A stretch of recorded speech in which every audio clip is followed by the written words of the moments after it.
লোক নাই। মিরপুরে পোশাক কারখানা ও কেমিক্যাল গুদামে আগুন, 16 জনের মৃত্যু। বার্ন ইনস্টিটিউটে দগ্ধরা এখনো নেভেনি আগুন। এনটিএভুক্ত শিক্ষকদের মার্চ সচিবালয় পুলিশের বাধা, হাইকোর্ট মোড়ে অবস্থান, দাবি না মানলে যমুনা অভিমুখে লং মার্চের ঘোষণা। রাজনৈতিক ভুল পদক্ষেপ আবারও ফ্যাসিস্টকে ফেরাতে পারে বলছে বিএনপি, নভেম্বরে আলাদা গণভোট দাবি জামায়াতের।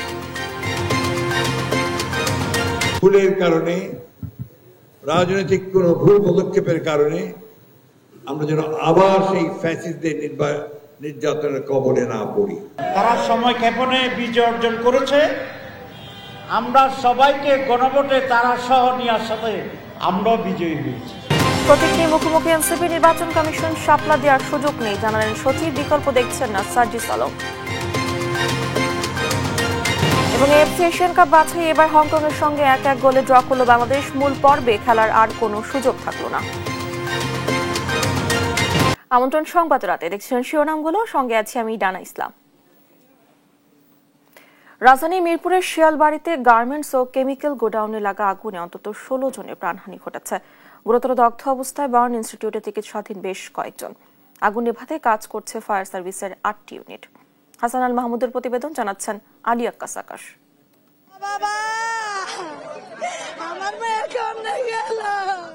মেয়ে নার্গিসকে হারিয়ে দিশেহারা মা 14 দিন আগে যোগ দিয়েছিলেন এনআরএস ওয়াশিং ফ্যাক্টরিতে। বিস্ফোরণের পর বাসায় ফোন দিয়ে অসহায়ত্বের কথা জানায় নার্গিস। এরপর বিচ্ছিন্ন হয় ফোনের সংযোগ।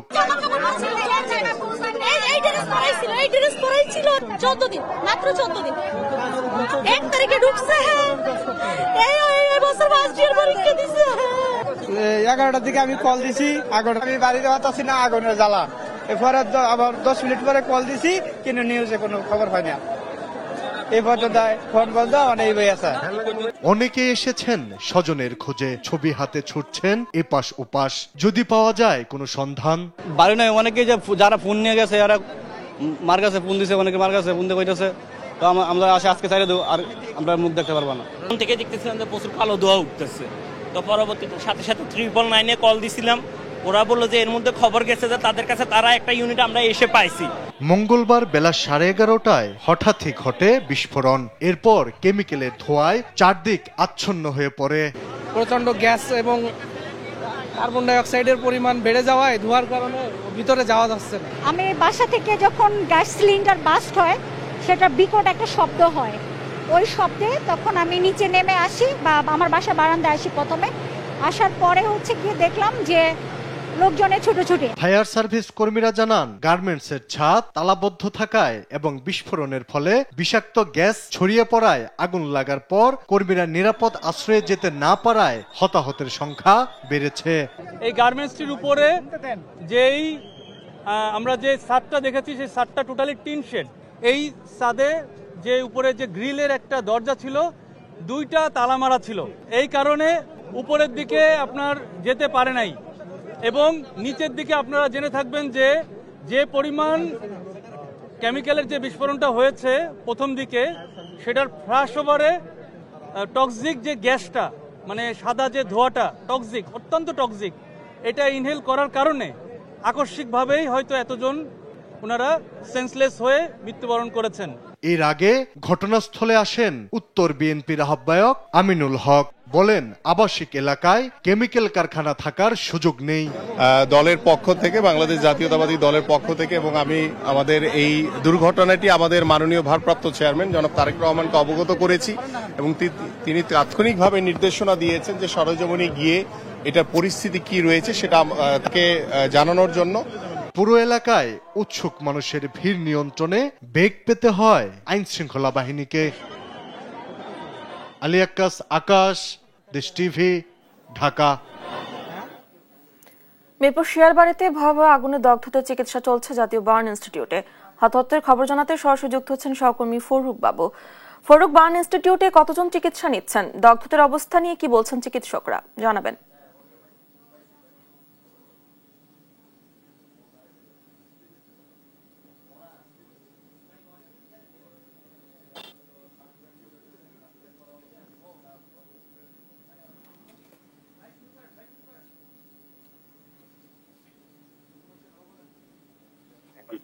এবং মৃতদেহ ঢাকা মেডিকেলের জরুরি বিভাগের যে মর্গ রয়েছে সেই মর্গে নিয়ে আসা হয়েছে এবং ইতিমধ্যে ফায়ার সার্ভিস মর্গে নিয়ে আসা হয়েছে এবং ইতিমধ্যে ফায়ার সার্ভিস এখানে মৃতদেহগুলো রয়েছে তার স্বজনদের এখন পর্যন্ত যায়নি এখানে নিয়ে আসা হয়েছে এবং সেক্ষেত্রে ডিএনএ টেস্টের যে বিষয়গুলো রয়েছে সেই বিষয় নিয়ে মেডিকেলের সাথে কথা বলছে ফায়ার সার্ভিস। এখানে ধারণা করা হচ্ছে যে আগামীকাল থেকে বা পরবর্তী বোর্ড গঠন করে মেডিকেল টেস্ট করতে তারা এই যে ডিএনএ টেস্ট করে এই মৃতদেহগুলো হস্তান্তরের প্রক্রিয়াগুলো তারা শুরু করে দেবে কবে নাগাদ হস্তান্তর করতে পারে এবং মেডিকেল টিম গঠন করে ডিএনএ টেস্টের যে বিষয়গুলো সিদ্ধান্ত আসতে পারে সেই বিষয় নিয়ে এখন পর্যন্ত আমাদের গণমাধ্যমের কাছে কোনো ধরনের তথ্য ফায়ার সার্ভিস থেকে শুরু করে ঢাকা মেডিকেল কর্তৃপক্ষ টিম এখন পর্যন্ত জানায়নি। বলে রাখতে আসলে জাতীয় বার্নের যে তিনজনকে অসুস্থ অবস্থায় নিয়ে আসা হয়েছিল একজনের 200 ফিরে গিয়েছে শরীরে এবং আরো 1-2 জন যারা হচ্ছে ধোয়ার কেমিক্যালের ধোয়ার কারণে অসুস্থ হয়েছে সেই অসুস্থের একজনকে ইতিমধ্যে যাতে রিলিজ দেওয়া হয়েছে যে বাসায় চলে গেছে এবং বাকি 2 জনকে এখন পর্যন্ত মেডিকেল কর্তৃপক্ষ অবজারভেশনে রেখেছে এবং আপনাকে বলে রাখি যে এখন কিন্তু ফায়ার সার্ভিস তারা আরো তৎপরতা চালাচ্ছেন এবং সেক্ষেত্রে বাংলাদেশ সেনাবাহিনী তৎপরতা চালাচ্ছেন সেখানে আর কারো কোনো মরদেহ পাওয়া যাচ্ছে কিনা সেই বিষয়গুলো আরো নিশ্চিত হওয়ার জন্য এখন পর্যন্ত অভিযান চলমান রয়েছে। তবে আমাদেরকে আসলে যেটা আমরা এখানে মেডিকেল কর্তৃপক্ষের সাথে কথা বলে জানতে পেরেছি তারা আগামীকাল সকালে পরবর্তী বিষয়গুলো প্রক্রিয়াটা কোথাও হবে বা করবে এবং কাদের সাথে স্যাম্পেল মিলাবে সেই বিষয় নিয়ে এখন পর্যন্ত এখানে কোনো মন্তব্য আসেনি এবং সেক্ষেত্রে বলে রাখি যে এখানে আমরা 3টি মরদেহ তারা দাবি করছিল তাদের এখানে নিয়ে আসে 6জনকে পাওয়া গিয়েছে এবং তবে তারা নিশ্চিত নয় যে ছেলেদের নিয়ে আসা হয়েছে যে তাদের স্বজন কিনা। তো সেই বিষয় নিয়ে এখানে দেখা দিয়েছে তো ব্যক্তিগত বিষয় নিয়ে আগামীকাল ঢাকা মেডিকেল কর্তৃপক্ষ গণমাধ্যমের কাছে সেই বিষয়। ধন্যবাদ আপনাকে। জাতীয় বার্ন ইনস্টিটিউট থেকে যুক্ত ছিলেন আমাদের সহকর্মী। এমপিওভুক্ত শিক্ষকদের 3 দফা বাস্তবায়নের প্রজ্ঞাপন জারির দাবিতে মার্চ টু সচিবালয় আটকে দেয় পুলিশ। পরে তারা কেন্দ্রীয় শহীদ মিনারে এসে অবস্থান নেন। এখানেই তারা কর্মসূচি পালনের ঘোষণা দিয়েছেন। প্রজ্ঞাপন জারি না হলে যমুনা অভিমুখে লং মার্চের হুঁশিয়ারি দেন শিক্ষকরা। সেই সঙ্গে শিক্ষা উপদেষ্টা পদত্যাগ দাবিতে সারা দেশে অসহযোগ কর্মসূচির ঘোষণাও দেন তারা। এ নিয়ে আরো জানাচ্ছেন তন্দ্রা তারুণ্য। মঙ্গলবার বিকেলে লং মার্চ টু সচিবালয় শুরু করেন এমপিওভুক্ত শিক্ষক কর্মচারীরা। এর আগে টানা তৃতীয় দিনের মতো 3 দফা দাবিতে কেন্দ্রীয় শহীদ মিনারে অবস্থান কর্মসূচি পালন করেন তারা। এই ন্যায্য দাবি যদি না মানা হয় তাহলে জোট কর্তৃক পরবর্তী যে কর্মসূচিগুলো আছে আমরা প্রত্যেকটা কর্মসূচিতে এই ঢাকা থেকে শুরু করে সমগ্র বাংলাদেশের শিক্ষকবৃন্দ এখানে উপস্থিত হবে। আমাদের ন্যায্য দাবি মানতেই হবে। 5 বছর আছে আমার চাকরি জীবন, সেখানে আমি আজ পর্যন্ত আমাকে আন্দোলন করতে হয়। 5%, 10% একটা জীবন কিভাবে চলে? একটা জীবন কি এইটুকু দিয়ে চলে? আমাদের সন্তান নাই, আমাদের সংসার নাই। পথে পুলিশের ব্যারিকেডের মুখে পড়লে হাইকোর্টের সামনে শান্তিপূর্ণ অবস্থান কর্মসূচি শুরু করেন তারা।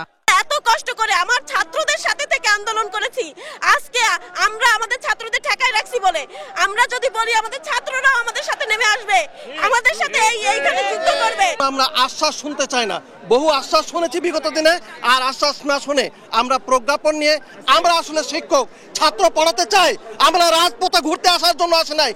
প্রজ্ঞাপন জারি না হলে যমুনা অভিমুখে লং মার্চ এবং দাবি না মানা হলে শিক্ষা উপদেষ্টার পদত্যাগ চেয়ে সারা দেশে অসহযোগ কর্মসূচির ঘোষণা দেন শিক্ষকরা। আমরা যমুনার দিকে আমরা মুভ করবো এবং লাস্টে আমাদের যে প্রোগ্রাম সেটি হচ্ছে আমরা অনশনেও যাব। এরপরে যদি কাজ না হয় তিনি মনে করবো যে আমাদের শিক্ষা উপদেষ্টা তিনি আমাদের অভিভাবকদের যে জায়গাটা হারিয়েছেন, তিনি আমাদের অভিভাবক যোগ্যতা তিনি হারিয়েছেন। আমরা তার 1 দফা পদত্যাগের দাবিতে সারা বাংলাদেশে সর্বোত্তম আন্দোলন শুরু করব। সরকারের ঘোষিত বাড়ি ভাড়া ও চিকিৎসা ভাতা বৃদ্ধির হার অপর্যাপ্ত ও অবাস্তব দাবি করে মূল বেতনের 20% হারে বাড়ি ভাড়া এবং চিকিৎসা ভাতা বৃদ্ধির দাবিতে রোববার রাজপথে নামেন শিক্ষকরা। তন্দ্রা তারুণ্য, দেশ টিভি, ঢাকা। শিক্ষকদের আন্দোলনের খবর জানাতে সরাসরি যুক্ত হচ্ছেন সহকর্মী জান্নাতুল মোহনা। মোহনা, আন্দোলনের সবশেষ খবর জানাবেন আমাদেরকে।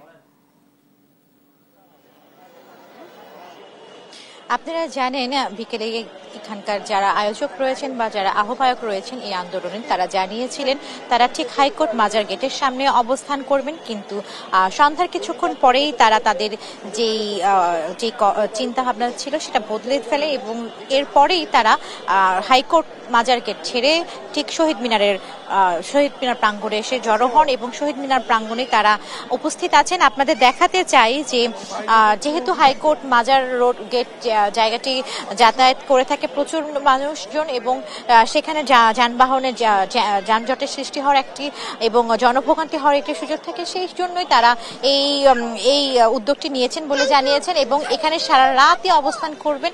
আপনারা জানেন গত 3 দিন যাবৎ লাগাতার যেই দাবি দাওয়া নিয়ে যেই কর্মসূচি চলছিল, অবস্থান কর্মসূচি, আজ 3য় দিনের মতো সে কর্মসূচি চলছে এবং আজ সারা রাতই যারা এমপিওভুক্ত শিক্ষকরা রয়েছেন তারা এই শহীদ মিনার প্রাঙ্গণে অবস্থান করবেন বলে জানিয়েছেন। সেই সাথে জানিয়ে রাখতে চাই আগামীকাল বেলা 12টায় তারা শাহবাগ প্রাঙ্গণে আবার জড়ো হবেন এবং সেখানে অবস্থান কর্মসূচি করবেন এবং সেখানে অবস্থান কর্মসূচি করার পরেও যদি সরকার থেকে কোনো প্রকার দাবি দাওয়া তাদের মেনে না নেওয়া হয় তাহলে তারা আরো কঠোর থেকে কঠোর কর্মসূচি গ্রহণ করবেন।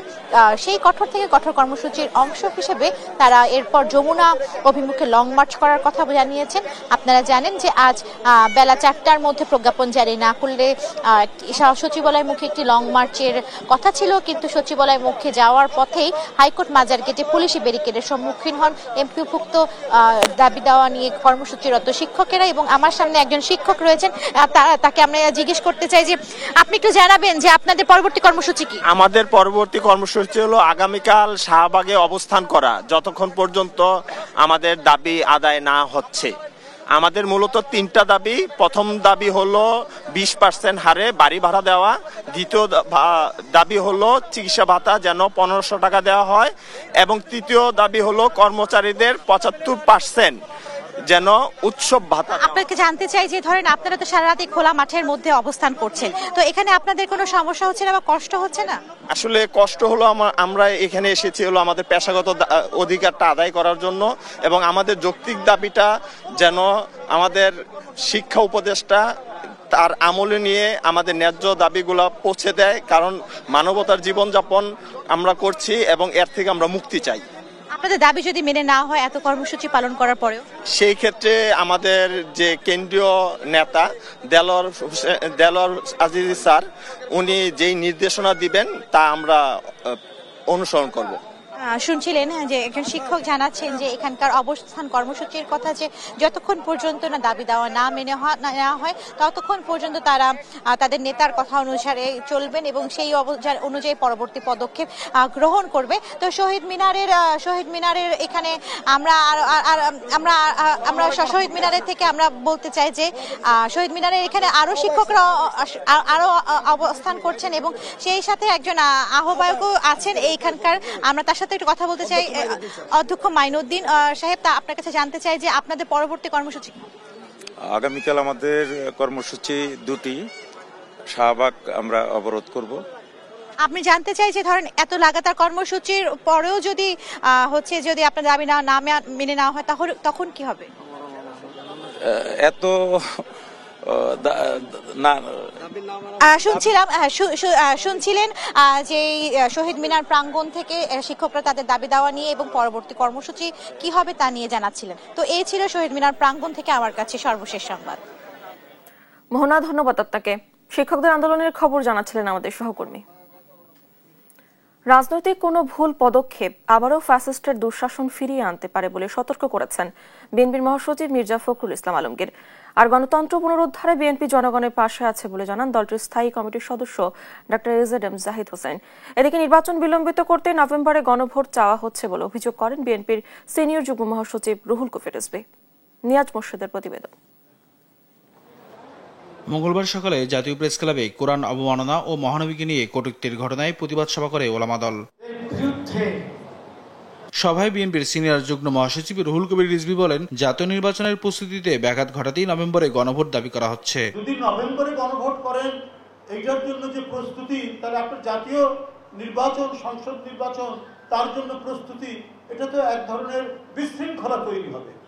কোনটা শেষ করে কোনটা করবে, ওই সময় তো নাই। যদি নভেম্বরে আপনি পিআর করেন তাহলে আপনাকে একেবারে কোরবানি ঈদের পরে আপনাকে নির্বাচন দিতে হবে। দিনাজপুরে এক কর্মী সভায় অংশ নেন বিএনপির স্থায়ী কমিটির সদস্য ডাক্তার এজেডএম জাহিদ হোসেন। বলেন, দেশের সংকটময় মুহূর্তে জনগণই পারে গণতন্ত্র পুনরুদ্ধার করতে, জনগণের পাশে থাকার কথাও বলেন তিনি। এটা না হলে আমরা এটা করবো না, এটা না হলে এটা করবো না, এগুলো কিন্তু সত্যিকার অর্থে নিজেদের মধ্যেই একজনের ডাবল স্ট্যান্ডার্ড যে রাজনীতি এইটা প্রকাশিত হচ্ছে।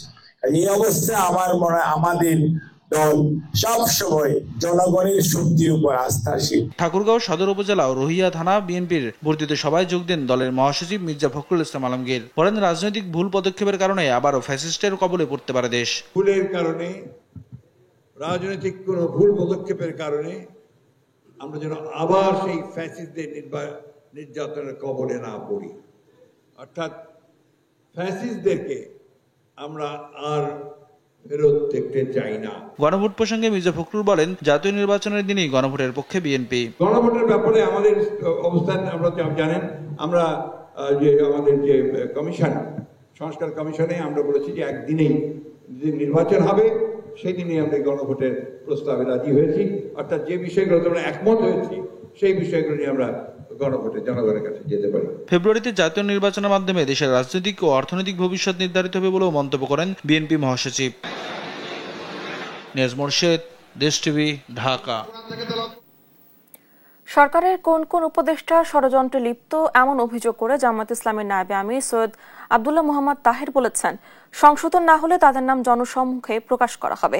জুলাই সনদ বাস্তবায়নে নভেম্বরে আলাদাভাবে গণভোট আয়োজনের দাবিও জানান তিনি। এদিন পিআর পদ্ধতিতে নির্বাচন সহ 5 দফা দাবি আদায়ে যাত্রাবাড়ি থেকে গাবতলী পর্যন্ত মানববন্ধন কর্মসূচি পালন করে জামায়াত সহ বেশ কয়েকটি দল। এ নিয়ে আরো জানাচ্ছেন এনআই নাহিদ। পিআর পদ্ধতিতে জুলাই জাতীয় সনদের ভিত্তিতে জাতীয় নির্বাচন, লেভেল প্লেইং ফিল্ড নিশ্চিত সহ 5 দফা দাবিতে মঙ্গলবার যাত্রাবাড়ি থেকে গাবতলী পর্যন্ত মানববন্ধন করে জামায়াতে ইসলামী। এতে অংশ নিয়ে জামায়াত নেতারা অভিযোগ করেন, জাতীয় পার্টি সহ 14 দলের কারণে আওয়ামী লীগ ফ্যাসিস্টে পরিণত হয়। এই বাংলাদেশে যাতে আবার আওয়ামী দুঃশাসন ফিরে না আসে।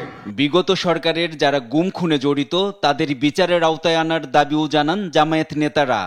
আমাদের দাবি পরিষ্কার, বিচার করতে হবে যারা শেখ হাসিনাকে স্বৈরাচার এবং ফ্যাসিস্ট বানানোর জন্য ধারাবাহিকভাবে 17.5 বছর ভূমিকা পালন করে চলেছিল।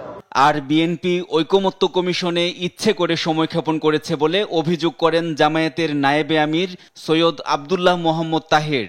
নভেম্বরে গণভোট দাবিও জানান তিনি। শুরু থেকেই যখন তারা সময়ক্ষেপণ করছিল সেটাও আমরা বুঝেছিলাম, তারা সময়ক্ষেপণে বিজয় অর্জন করেছে। আমরা সবাইকে গণভোটে তারা সহ নেওয়ার সাথে আমরাও বিজয়ী হয়েছি। কয়েকজন উপদেষ্টার বিতর্কিত ভূমিকার সমালোচনাও করেন এ জামায়াত নেতা। মাননীয় প্রধান উপদেষ্টা, আপনি যাদের উপর দায়িত্ব দেন তারা দায়িত্ব সঠিক পালন করছে না, আমরা দেখছি, আমরা বলে দিচ্ছি আপনাকে। একই দাবিতে রাজধানীর দৈনিক বাংলা মোড়ে মানববন্ধন করে বাংলাদেশ খেলাফত মজলিস। জুলাই সনদের ভিত্তিতে জাতীয় নির্বাচনের দাবি করেন দলটির নেতারা। নভেম্বর অথবা ডিসেম্বরের 15 তারিখের মধ্যে গণভোটের মাধ্যমে জুলাই সনদের চূড়ান্ত বাস্তবায়ন আমরা চাই। 5 দফা দাবি আদায়ে রাজধানী ছাড়াও বিভাগীয় শহরে মানববন্ধন কর্মসূচি পালন করে জামায়াতে ইসলামী ও সমমনা কয়েকটি রাজনৈতিক দল। এনআই নাহিদ, দেশ টিভি, ঢাকা। এনসিপিকে শাপলা প্রতীক না দেওয়ার বিষয়ে অনড় নির্বাচন কমিশন। সেই সঙ্গে আগামী 19 অক্টোবরের মধ্যে বিকল্প প্রতীকের আবেদন না করলে কমিশন নিজস্ব বিবেচনায় অন্য প্রতীক বরাদ্দ দেবে বলে জানিয়েছেন ইসি সচিব আক্তার আহমেদ। দুপুরে নির্বাচন ভবনে সাংবাদিকদের সঙ্গে আলাপকালে এসব কথা জানান তিনি। এ সময় প্রবাসী ভোটার দল নিবন্ধন ও আইন শৃঙ্খলা পরিস্থিতি নিয়ে প্রস্তুতির কথাও জানান ইসি সচিব। জুনায়েদ আল হাবিবের প্রতিবেদন।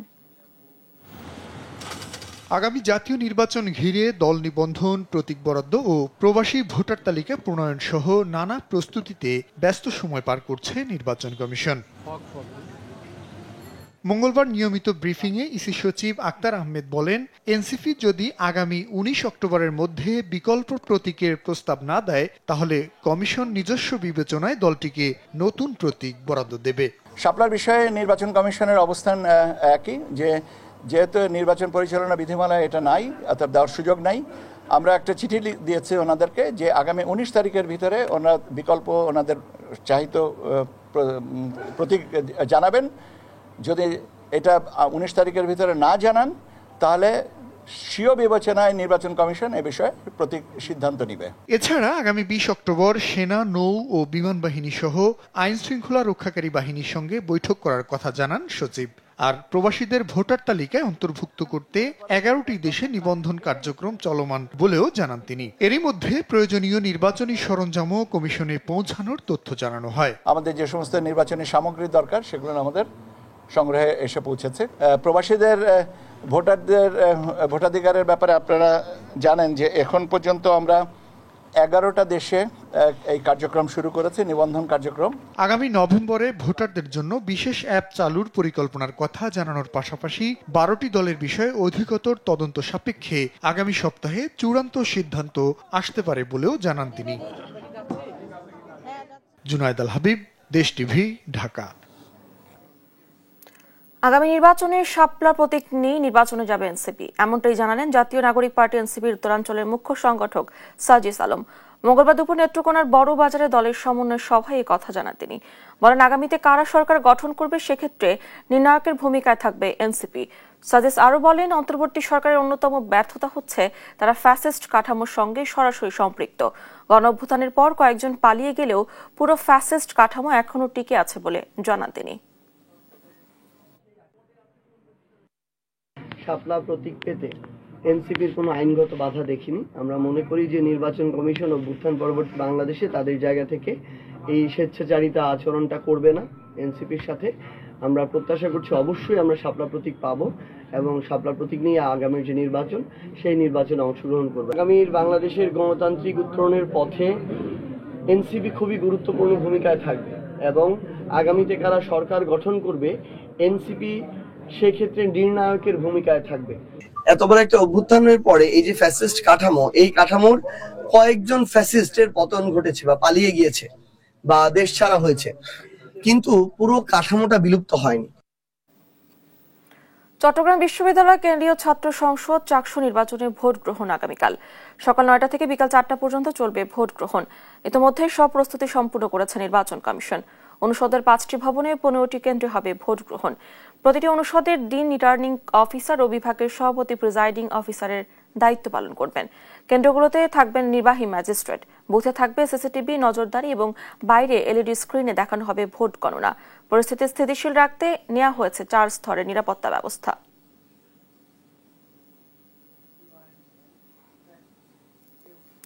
টাঙ্গাইলের করটিয়া সরকারি সাদত কলেজের শিক্ষার্থীদের যাতায়াতের জন্য বাস প্রদান করেছে প্রবালী ব্যাংক পিএলসি। প্রবালী ব্যাংক পিএলসির ব্যবস্থাপনা পরিচালক ও সিইও মোহাম্মদ আলী প্রতিষ্ঠানটির অধ্যক্ষ প্রফেসর মোহাম্মদ মনিরুজ্জামান মিয়ার কাছে বাসের চাবি হস্তান্তর করেন।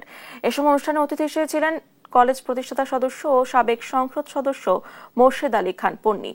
বিশেষ অতিথি ছিলেন কলেজের উপাধ্যক্ষ প্রফেসর সুব্রত কুমার সাহা, প্রবালী ব্যাংকের উপমহাব্যবস্থাপক ও এডিসি বিভাগের প্রধান মোহাম্মদ রবিউল আলম, ব্যাংকটির টাঙ্গাইল অঞ্চলের অঞ্চল প্রধান ও উপমহাব্যবস্থাপক মোহাম্মদ বেলাল হোসেন সহ উভয় প্রতিষ্ঠানের ঊর্ধ্বতন কর্মকর্তারা। এর আগে কলেজ প্রাঙ্গণে ব্যাংকের ক্যাম্পেইন বুথ এবং বৃক্ষরোপণ কর্মসূচির উদ্বোধন করা হয়।